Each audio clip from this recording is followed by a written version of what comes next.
신앙생활의 꿀팁, 오늘 47번째 시간입니다. 자, 오늘서부터는 조금 우리들 삶에 관한 이야기를 말씀을 드리려고 합니다. 예수님께서 이 땅에 오셔서 우리에게 복음을 하셨다, 그렇게 우리는 알고 있습니다.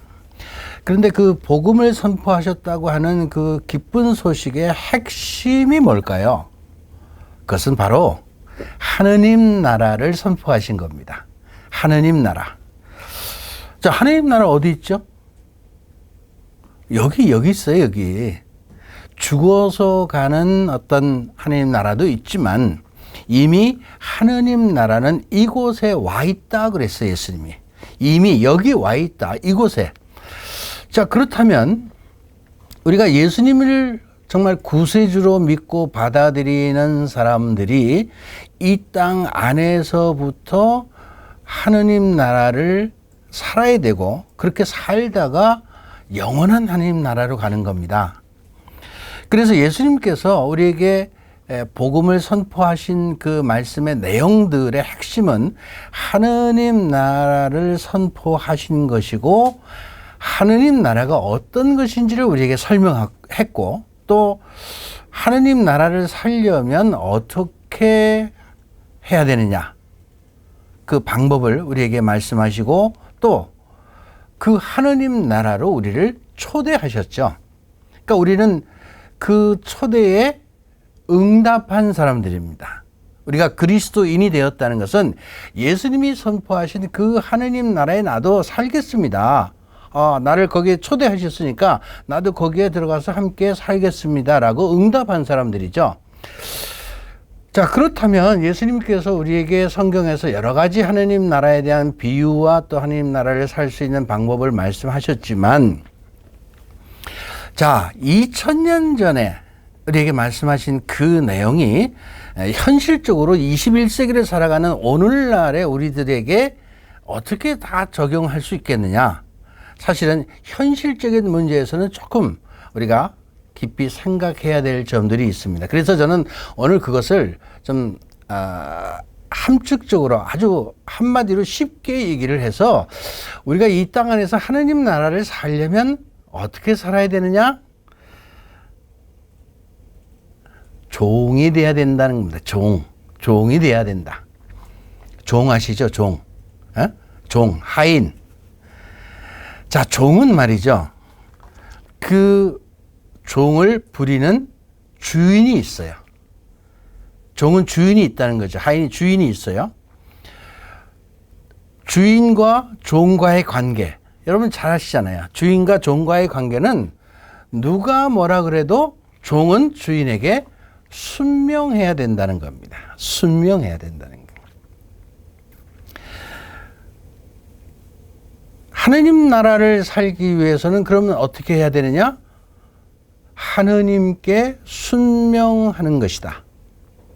하느님의 말씀, 그분의 뜻을 순명하면서 사는 것이 우리가 이 땅 안에서 하느님 나라를 살 수 있는 유일한 방법인데, 자, 하느님께서 우리에게 뭐 복잡하게 살라고 얘기하셨나요? 아니에요. 사실은 굉장히 단순하게 말씀하셨습니다. 하느님께서 예수 그리스도를 통해서 우리에게 하느님 나라를 선포하셨을 때 예수님이 우리에게 이 땅 안에서 하느님 나라를 살 수 있는 방법을 크게 몇 가지로 나눈다면요. 첫째, 회개하라. 두 번째는 용서해줘라. 세 번째는 이웃을 좀 돌봐주고 나누어줘라. 더불어 함께 살라는 거죠. 그리고 마지막으로 서로 사랑하라는 말씀하신 겁니다. 자, 예수님께서 우리에게 이제 크게 나누어서 이렇게 말씀하신 이 내용을 우리가 잘 지키고만 산다면 정말 우리는 이 땅 안에서 행복하게 살 수 있습니다. 우리가 하느님의 뜻을 거스른다? 그건 뭐예요? 하느님의 말씀을 듣지 않을 때 하나님께 대한 불순종의 결과는 죄라는 것을 우리는 알 수 있습니다. 그분의 말씀을 듣지 않을 때 죄를 짓죠. 당연히 죄를 짓습니다. 자, 회개하라. 회개는 뭐예요? 여러분 잘 아시죠? 네, 행동을 바꾸는 겁니다. 어떤 행동을 바꾸는 거예요? 행동을 바꾸자면요, 우선 생각이 바뀌어야 돼요. 기본적인 생각이 바뀌어야 돼요. 어떻게? 모든 중심을 내가 하나님의 말씀에 의해서 살아가겠다라는 이런 기본적인 내 의식이 바뀌어야 되죠. 하나님의 말씀은 어떻게 해서 사는 건가요? 그럼 뭐 우리가 성경에 보면 나와 있잖아요. 복잡하게 뭐 여러 가지 얘기할 거 없어요. 그런데 자, 우리가 살다 보면요, 여러 가지 어떤 뭐 잘못도 하고 실수도 하고 뭐 죄를 범하는 경우도 있어요. 그런데 그 순간순간들을 우리가 한번 잘 기억하고 떠올려 보십시오. 그게 어떤 순간이었는가, 어느 때 그러는가? 하느님께서 원하시는 그런 삶을 살지 않을 때예요.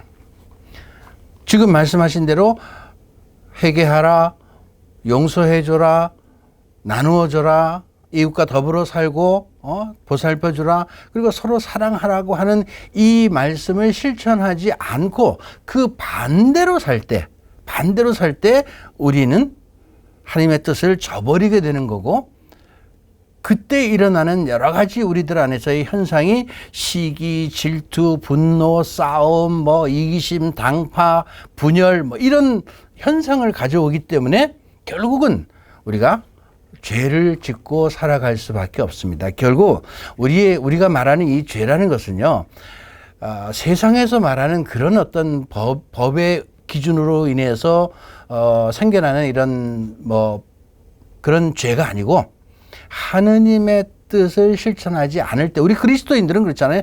하느님의 뜻을 실천하지 않을 때 우리들 양심 안에서 뭔가 괴롭단 말이죠. 그러면 당장 우리 마음 안에 불안해지잖아요. 그게 바로 내가 지금 하느님의 뜻을 실천하지 않고 있구나, 그 아는 거죠. 우리 스스로 알게 되지, 사실은요. 그래서 저는 여러분들에게 하느님의 뜻을 실천하는 그런 기본적인 우리들의 자세, 조공이 돼야 되겠다. 무조건 그분을 중심으로, 그분의 말씀을 중심으로 살아가는 그런 삶에 우리가 좀 더 익숙해지기 위한 이런 훈련을 좀 해야 되겠다는 거죠. 그러니까 하나님께서 기뻐하지 않는 내 삶을 바꾸는 것이 회개라고 그랬는데, 기뻐하지 않는 내 삶의 모습이 뭐가 있을까요? 굉장히 많잖아요. 하나씩 고쳐가는 겁니다. 뭐 한꺼번에 다 고칠 수는 없어요. 그러나 하나씩 안 된다고요? 뭐 하고 싶지 않은 거지, 그거는요. 하고 싶지 않은 거지. 그렇게 하고 싶지 않은 거예요. 사실은 안 되는 것이 아니고. 두 번째는 용서해 주라고 그랬어요. 우리에게 잘못한 거 용서하기 쉽지 않죠. 저도 살다 보면요, 배신을 당할 때 참 많아요. 그런 경험 참 많이 이렇게 경험을 했어요. 그런데 어떻게 해요? 용서해야지. 그 뒤에 제가 가진 생각이 이거예요. 그렇지 않고 그것을 내 마음속에 계속 묻어두면요, 감정적으로 제가 굉장히 어려워져요. 그것 때문에 마음 안에 막 미움이 생기고 증오가 생기고 그래요. 그럼 분노가 생기죠. 사람을 미워하게 돼요. 근데 조금만 생각을 바꾸면 극복할 수 있습니다. 용서해 줄 수 있어요. 왜 용서를 해줘야 되냐? 나도 용서를 받은 사람이잖아요. 내가 하나님께 많은 죄를 짓고 살아온 그런 내 삶을 그분은 다 용서를 해 주셨단 말이죠. 그러니까 나도 용서를 해야 되는 겁니다. 그래서 저는 그렇게 힘들고 어려운 어떤 상황을 경험을 해도 그 사람을 미워하진 않아요. 그 뒤에서 그런 것을 부추기고 그렇게 하도록 만든 어떤 악의 세력들, 그 사람들이 그냥 걸려 넘어진 거지, 어떻게. 그죠? 그 사람이 미운 건 아니에요. 그러니까 우리가 결국은 싸워서 이겨내야 될 우리들의 그 대상은, 우리가 싸워야 될 대상은요, 악이에요, 악. 악입니다, 여러분. 우리가 흔히 말하는 마귀, 사탄, 어두움의 세력들, 악의 세력들입니다. 그래서 사람을 미워하지 말고 용서해줘라. 용서해줘라. 왜? 나도 용서를 받은 사람이고요. 그래서 하나님의 사랑을 받는 거 아니겠어요? 그러니까 우리는 사람들을 용서해줘야 된다. 세 번째는 나누어주고 이웃을 돌보아주라고 그랬는데, 우리가 가진 것, 특히 요즘 우리 코로나 시대에 여러분, 우리 주변에 얼마나 어려운 사람들 많습니까? 이렇게 힘들고 어려운 사람들 우리는요, 돌보아주고, 정말 나보다 더 힘들고 어려운 사람들이 있죠.